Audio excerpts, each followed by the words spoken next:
Hi, I'm Kelly with Bradley Kelly, and our mission is to help you share your story, your testimony with everyone you meet, and to share his story to the ends of the earth.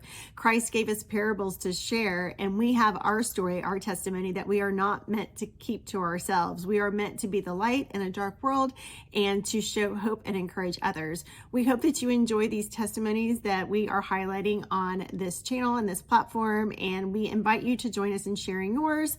Make a comment or reach out to us. We would love to show you. Enjoy these next few testimonies and have a blessed day.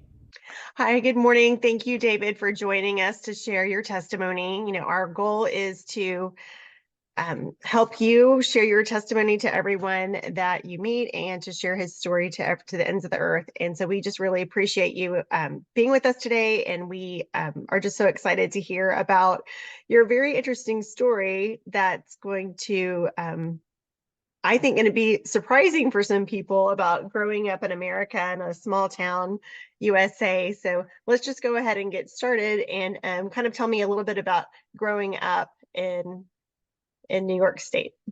Yeah, sure. No, it's an honor and pleasure to be here. Real privilege. Thank you.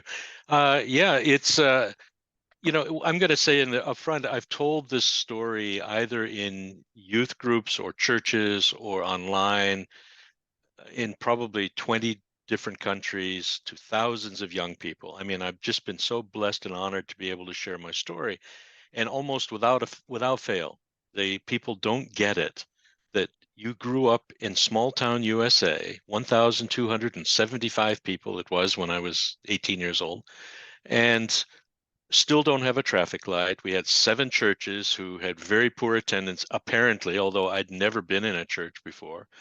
Um, and I would, it was everyone knows everyone else's business. I could ride my bike from home to school.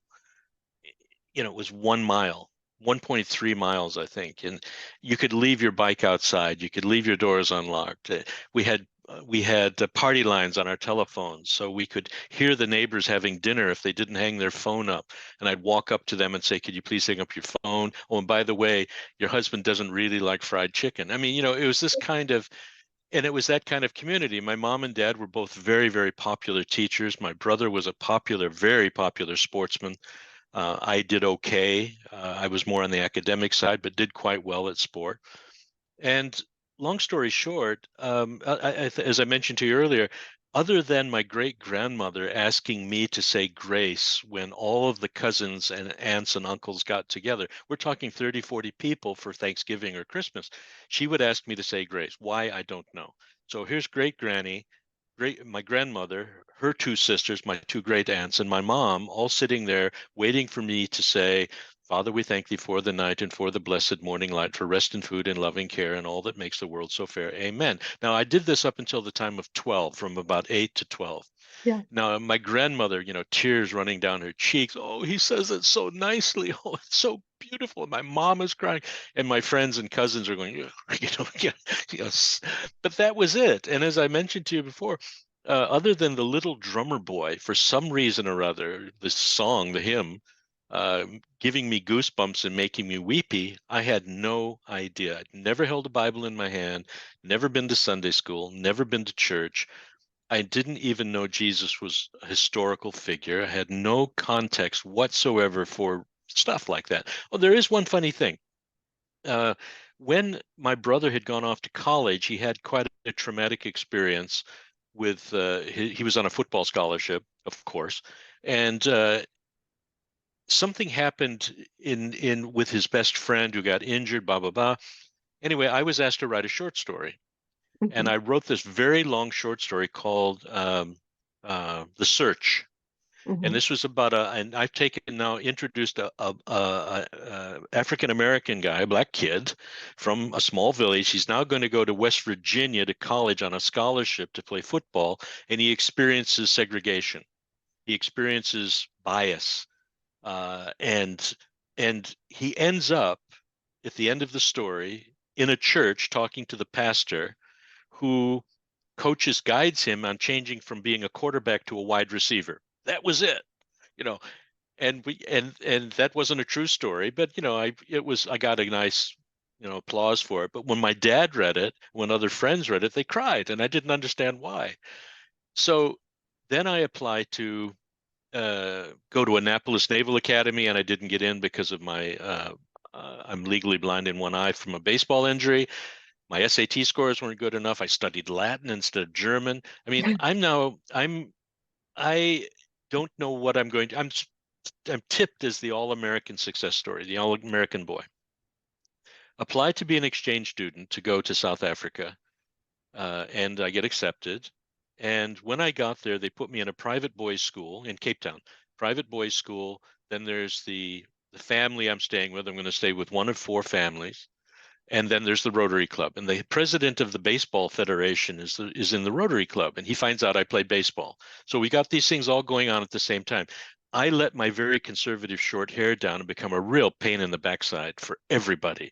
The school complained, the family complained. I found out later that the Rotary Club was actually considering sending me back home. First time in the history of the program. That's how Oh bad my it got. gosh. So my host father, the first family, calls me into a private little session. We're going to send you to a boys' camp for a week, and this was in the spring of their year, so it was October of that year. And I told him, I saw in the little brochure that there are lots of sport, fun, and games. That's me. Yeah, I can do that. And there will be devotions and Bible study. And I go, no way. So I told him, I'm not interested. He said, you haven't got a choice. You got to go. So he takes me to the bus station where all the boys are going to be transported up into the country north of Cape Town. And I went to they called him a commandant. His name was Noel. He was a very popular lawyer and very famous lawyer, actually, in Cape Town. And I went right up in his face and I said, you keep your religious mitts off me. I want nothing to do with your religion. He described me later. He's mentioned in a book I've just had published. He described me later as an angry young man. And they put me in a tent, and there were 8 or 9 boys in this big tent, and there was a Baptist minister leading the group.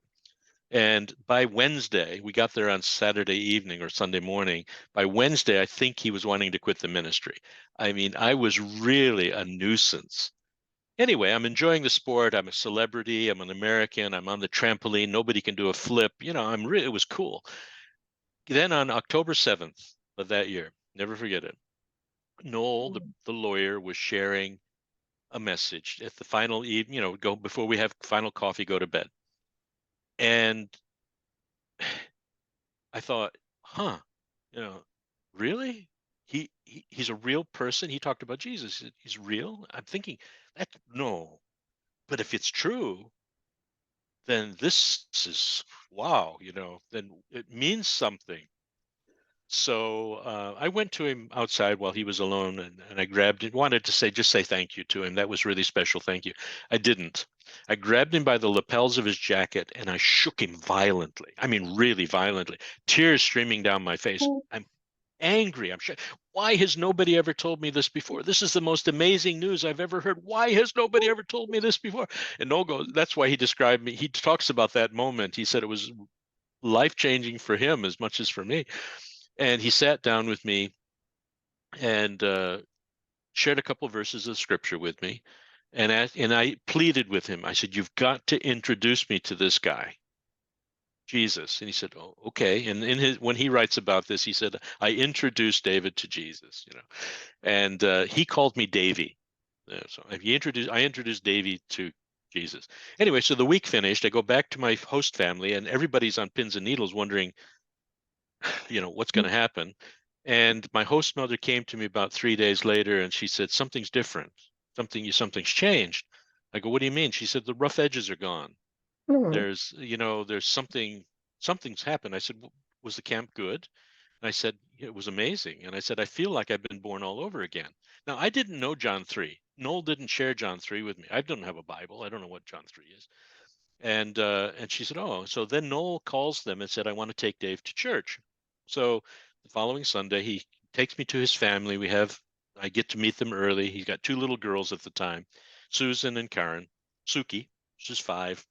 And we're going to go to the Methodist church. Now, I don't know what Methodist means. I don't know what Baptist means. I have no idea.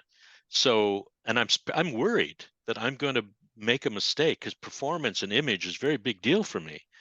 But anyway, I'm sitting in the back seat, and little Suki climbs onto my lap, looks me straight in the face, and puts her hands on my cheeks. And she said, "Uncle Davy, you don't know Jesus?" Oh, And I go, oh "Yeah." no. Yeah. Anyway, I said, "No, can you tell me?" She said, "Oh, yeah. Yeah, I can tell you." And she Mhm. talked and talked and talked, and he plays with her, and he's with her when she's with the dog and when she's with her sister, and her little sister sitting there listening to the story. And yeah, she's laughing and said, Uncle Davy, he's really funny, you know.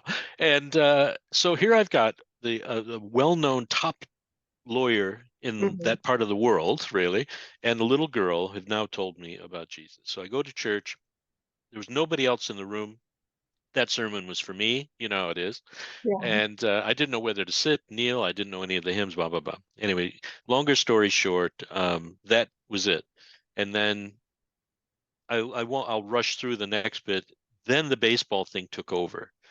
And Mhm. so from then until the owner of the Detroit Tigers arrived in town for a vacation, and they found out about it, they organized a special all-star game for him to throw out the first ball and watch us play. I got to pitch the first 3 innings. I had an awesome 3 innings. And he called me to the press box afterwards, cameras flashing and poised, reporters. And he said, "Son, you got a mighty fine curveball." And I go, "Great. Thank you, sir." He said, "I want you to come to Tiger Town for spring training in February." That means skip all the tryouts, everything. I go straight to the spring training. And I said, "No, sir, I'm sorry, I can't. I need to finish my exchange year." So the longer part of the story is the next day in the headline sports section, "Stupid American turns down pro offer." Um, but and I still haven't gone to church. The first time was with Noel and his family, but I still haven't found a church that didn't connect with me. And so finally, I moved to my second family, and they go camping, and I go camping with them. And I meet a girl, cute, blonde, amazing. We got to know each other. We kissed goodnight, and the next morning, um, she came. I'm leaving to go on a student trip, and she comes to me. She said, "I just want to let you know I really like you. I liked our time together, and it was a nice kiss. Yeah, good kiss. But you need to understand something." She said, "Jesus is first in my life. And if you don't get that, then it's over. I can't see you again." Now, here I got a lawyer, a 5-year-old, and the cutest, most amazing teenager I've ever seen in my life are telling me about Jesus.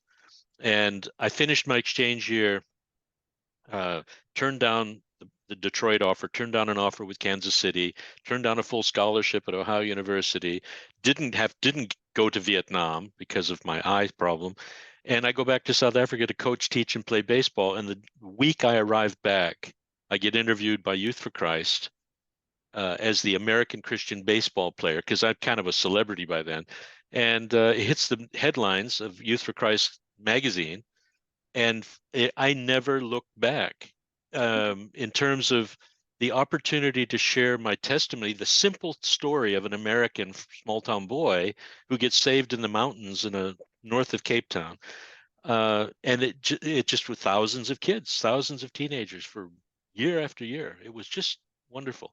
So anyway, thanks for letting me share that. You can tell I still, even 50 plus years later, No. isn't it weird? I mean, and I don't know you. We've met for the first time today, but I shared my testimony with somebody recently. I don't know what it wasn't online, and I got emotional again, Yeah. and realizing that I wasn't looking, I didn't know, I didn't care.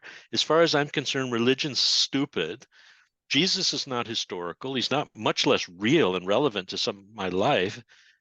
And he kind of tapped me on the shoulder and said, "By the way, you need me." And whoa, I mean, I haven't looked back. Thank God. That's amazing. Mm. Yeah, I was crying too. I don't know if you could tell, but yeah, I was crying too. It's just, it's a difference between like the prayer that you're saying sometimes, like when you don't have that relationship, you're saying a prayer, but you're not really listening to the words because it's more of like a formal event or just something that you're reciting. And as you mature in your faith, you realize there's a difference between religion and a relationship. So R&R is very different. I mean, good that you mentioned that. I mean, later I studied theology, was ordained, went into the ministry, and pastored in 3 countries since then. But Side what note. was but what was interesting was that when I was at Bible school, I was still being asked to talk to youth groups all over the show. And this is pre-internet. This is, you got to travel, and I got overhead transparency slides, I mean, it's kind of, and I discovered a book called How to Be a Christian Without Being Religious. Yeah. And people who seek God, seek God, try to find God, try to please God through their own human effort. Well, that became my theme tune, because I'm now studying theology, having a very certainly did not have an institutional heart. When they interviewed me for when I wanted to be ordained or not, and they're going to pay for it, I said, well, I don't believe in this. I don't believe in this. I don't believe in that. They're talking religion and ceremony and tradition, ritual, and I don't believe in that. I think I named about 6 things, and the leader of the church at the time said, but do you believe the Bible is the word of God and that the Holy Spirit will empower you to share that and change lives? I said, yes. He said, good. That's good enough for me. You're in. You know, Yeah. and yet, so I spent the next some years trying to keep it simple. And that I can't perform my way into heaven. I can't please God enough. I know he's happy and delighted when my heart is toward him. And when I've hung that sign around my neck that says I'm under his management, under new management, and I want what he wants. And I started sharing this with young people, how to be a Christian without being religious. Well, at the time, this is in the heat of apartheid. This is in the heat of uh, segregation on a national policy scale. And yet he's opening my heart up to understand that you don't join an institution to get saved. You can't. It might help, but so now I'm sharing in different groups. I'm sharing with different racial groups, and I'm just sharing the simple truth. You can't. Being religious doesn't get it. Right. It's a personal relationship, and it got to the point actually when I was in ministry one time where, because of my disregard for the religious component, I got my phone tapped because I'm talking by the security police, because I'm talking to so-called non-whites as well as to white people in this context, sharing just the simple gospel. And it's sorry, one funny thing, I got a black friend he's a Xhosa, which is another tribe in South Africa at the time, and he and I are both going to train for the ministry at the same time. And we agreed that we're going to share the gospel whenever we hear the phone click and we know they're taping our call. Now, I'm not allowed to visit him in his township. He's not allowed to stay in my home, but I'm not going to get the police permission to go and see my brother. So anyway, so we're talking and we hear the click.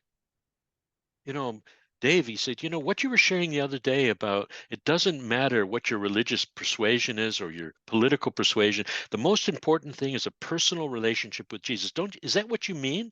Yeah, that's what I meant, Michael. We talk and talk and talk, and then you're click and the recording stops. So that was our way of, sort of beating the institution. But anyway, 13 Yeah. years in South Africa, and then later ministry in England, and then in Dubai of all places a few Oh my years ago. goodness. Yeah. That's amazing. Well, that's neat. It sounds like you had a good relationship with him and came up with a system. Yeah, For yeah. There's another story where we had a falling out, but it's we both acknowledged that it was outside of our control and that the system beat us as opposed to us beating the system. But that's a story for another day. Oh my goodness. Yeah. Well, do you have maybe, because the youth right now, I feel I'm a mom. I have 3 teenage boys currently, and so I'm very aware about what's happening in the school district and stories that I'm hearing from other friends that I knew from other places. But this generation is just really struggling with dark and light just being constantly in their face. And I took one of my sons last night. I took him with 4 friends, just to get out, and so I could meet the other, some other moms and spend time with some other kids. Good old fun, hitting some golf balls, kind of thing, and just the conversations that they have of things that's constantly thrown in their face. Yeah. I guess like my question would be like, what are your thoughts on kind of like, all the time that you spent with teenagers and students and kind of what they were dealing with then compared to now? Do you think there's a lot of parallel, or um, Well, what are your thoughts on I've had 4 teenagers in my life, and uh, yeah, that's a memory. No, sorry. What was I saying? Yeah, there's in my kids from earlier life, who are in their 40s now. They weren't bombarded in the same way that kids are today with choice.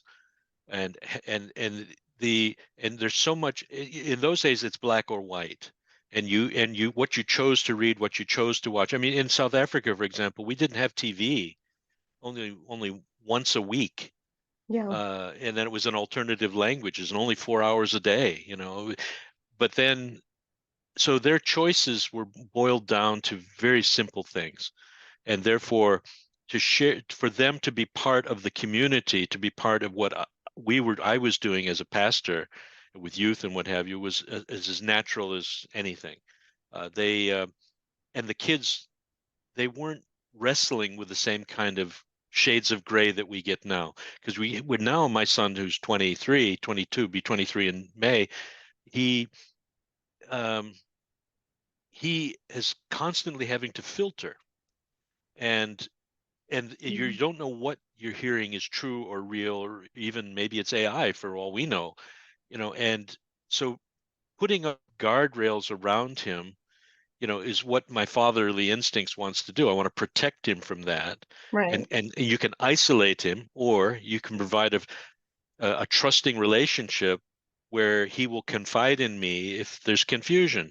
So for me as a parent, especially right now, it's being the authentic guy who, I'm hopefully not phony. Hopefully I'm not religious. Hopefully it's more about the relationship with God and Jesus that is transparent and obvious to him. Um, and he feels like he's going to get a straight answer. I'm not going to give him 1,000 Bible verses, not even going to give him one Bible verse. But more and more, the questions about these things are coming from him, and I don't need to sort of stimulate his thought. That said, he's involved in the fellowship we're in, and he's playing the guitar, and he's kind of being nurtured and discipled by one of the guys. But authenticity is the key for me, and if I were to try to drag him into an institutional environment or even to a large church gathering where he could disappear anonymously into the crowd, and so if it's like an old pastor I know, he used said, you stand in the pulpit and you throw out a bucket of milk. If you get some, you get some. If you don't, you don't. Whereas I know that he would benefit from contact with other young people, sure, but yeah, at the same time, he doesn't want to program. He doesn't want to be performed to. Um, so I guess authenticity and trust, those are the transparency. Kids today, they they don't want phoniness. They don't want slick polish. As far as I guess, I don't know. That said, we watched, Taylor Swift last night on the Super Bowl, so who knows? Uh, I don't know. I don't know the easy answer to that. I just know that he knows the door to my heart and my ears are open, and that he can be relaxed with me. He doesn't need to perform for dad. right. And dad will call him out, and he'll call me out, and we're best friends. I mean that, and as a parent, that's about the best I've got. I I wish it on everyone, but don't wish it on anyone. So, It's very hard to, I think, raise somebody yeah. in this particular generation. There's just so many things like why, I mean, the questions that, they ask, or, I hear other kids ask is like, why, when you just go shopping, like at a store, all this stuff is it's just in your face. And so we explain to them marketing, and we kind of filter it down and break it down. And, there's some deep questions. There's some things that like we've had to start talking to our kids about, in fourth grade Yeah. and on, that wouldn't even have crossed my mind whenever I was growing up in high school. So, and it's not about judgment. It's about understanding what the marketing is, what their goal is, the message that they're trying to get across to you. And really tracing that back down to the roots of like what the purpose is.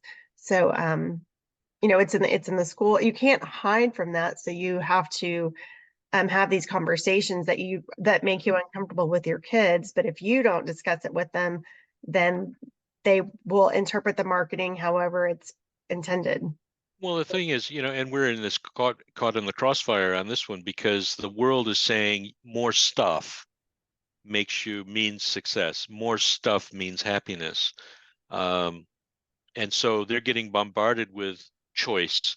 Choose this, and if you choose this, you're okay. If you choose this, you're better.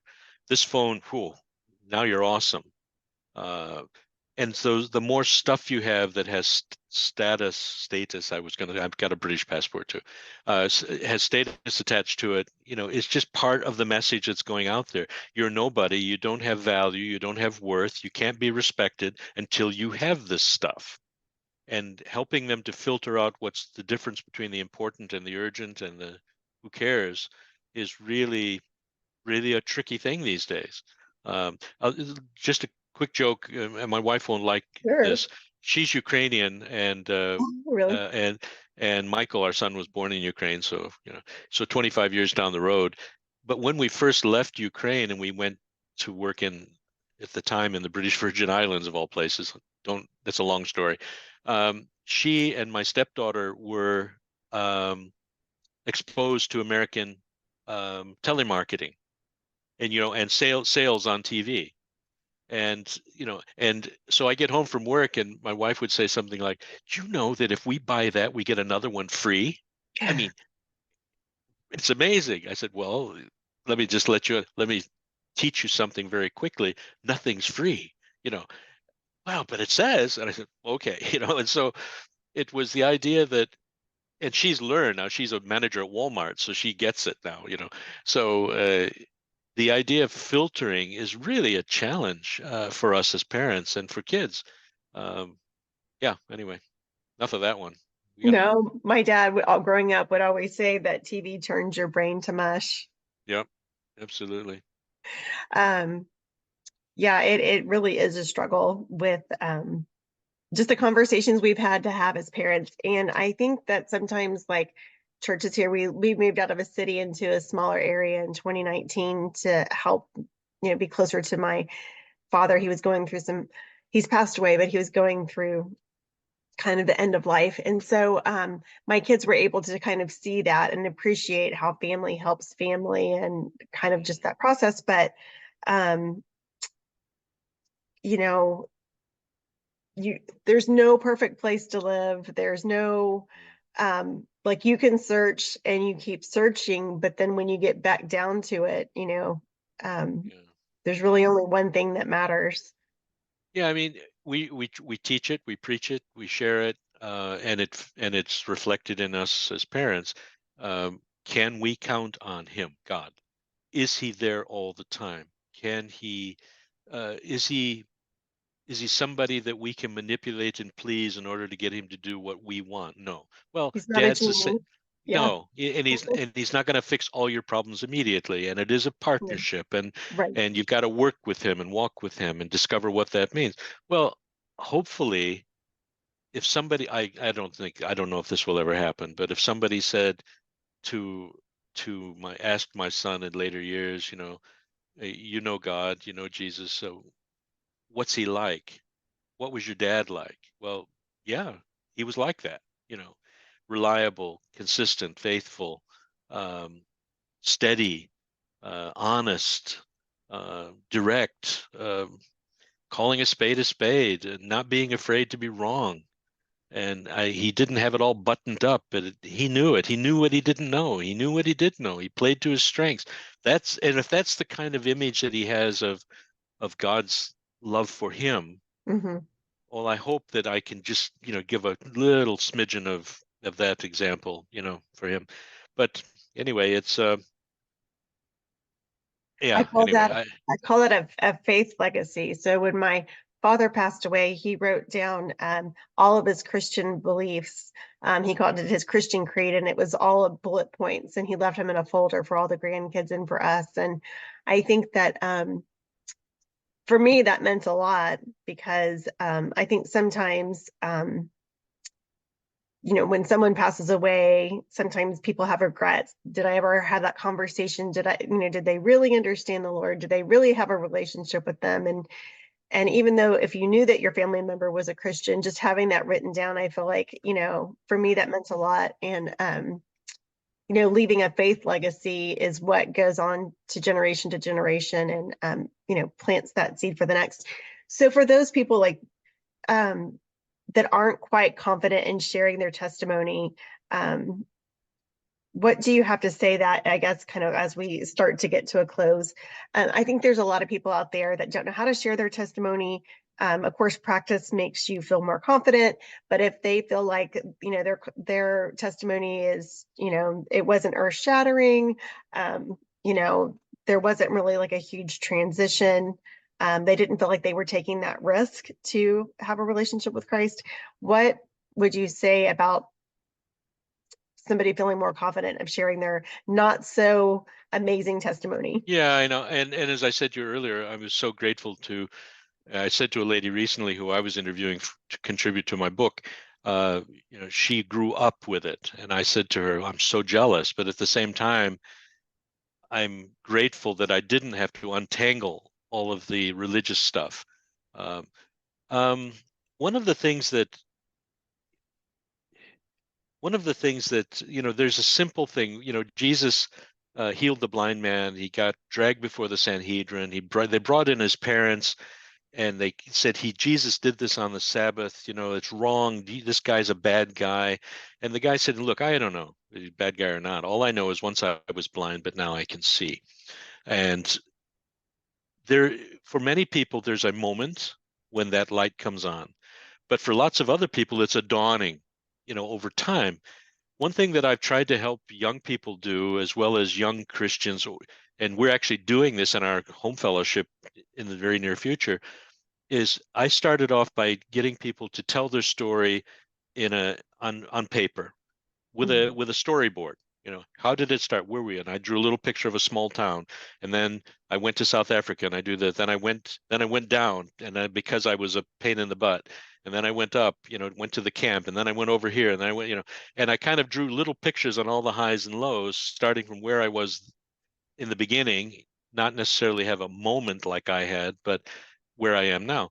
And it's a fun exercise to get you to describe to others what your Mhm. journey looks like.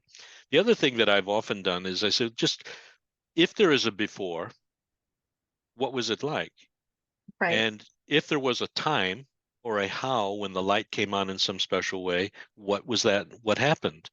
Your story, and then where are you now? And what do you look back on and say, wow, that contributed to where I am at the moment? The one thing I keep trying to say to people, your story, and I'm going to say this, hopefully under the anointing of the Holy Spirit, Mhm. your one word of truth about what God means to you and what Jesus means to you on a given day, at any time, and in any place, with anybody, can transform that life. And I challenge people all the time. I got goosebumps as I'm saying it. I challenge people all the time. Tell him in the morning, I'm available. Is it a hug? Is it a smile? Is it a pay it forward? Is it a sharing of the word? Is it a prayer? Is it just being nice?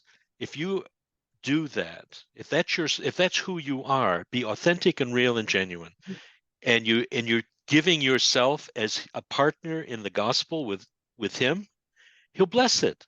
Your Right. story doesn't need to be dramatic. It just Right. needs. You said something to me the other. I Sorry, one quick one. I'm flying back from Washington D.C. I'm Oh no, let me change that. I'm flying to the Middle East. I'm in a 4-hour layover in Chicago, and I'm going into the cafe area to plug in my computer, and there's a lady sitting on the other side. And I said, "Excuse me, can I plug?" Yes, fine. So at 5 minutes, I'm working away at my laptop, and then she interrupts me. We've not even introduced ourselves. And she says, "Excuse me, can I ask you a question?" I said, "Sure." She said, "What do you think happens to people when they die?" And so, well, I really don't know. No, but for 2 hours, we're talking about why she's even asking the question. Where's it coming from? And Right. I'm helping her to be honest with who she is right now. And she'd been bombarded with religious stuff, and yet it wasn't satisfying to her because there's this thing inside that was crying out for clarity, for light, for certainty. Anyway, so that's the kind of thing. And I'm basically saying, whatever, even this much of your story doesn't have to be dramatic, doesn't have to be wild, but if you're under his authority, you're under his management, you make yourself available, he can and will anoint it, bless it, and touch a life with it. You might not see the results, it might just be a seed, Right. Right. but and that's so that takes the pressure off. I don't need to have a wild, perfectly structured story. I can be the story, just the way Right. I live. Right. We have just maybe 1 minute left, and I know that you had mentioned a book that you're working on. And then when you said under new management, I know that that has something to do with your, because we have less than a minute. So, and I'm going to put all these in notes down below, but let us know a little bit about your book before we get cut off. Well, the book that's published is called Guidance, Goofs, and Grace. If you go to Oh, Google, you okay. go to Google, put in Mhm. Guidance, Goofs, and Grace. It's the story of my early years in the Jesus Revolution in South Africa when I got saved and beyond. Yeah. And the latest book is called Passion and Excellence, which is about finding God's purpose for your career and life, a purpose, meaning, and direction. And that's really I'm a career management consultant coach type. So I write for Brains Magazine, which is a non-Christian publication, global one. We hope you enjoyed hearing that testimony. Remember, if you would like to share yours, just reach out to us. We know that we are called to go and seek the one out of the 99 that is lost. That is mentioned in Matthew and in Luke. So go and seek the one that is lost. And thank you for joining us today.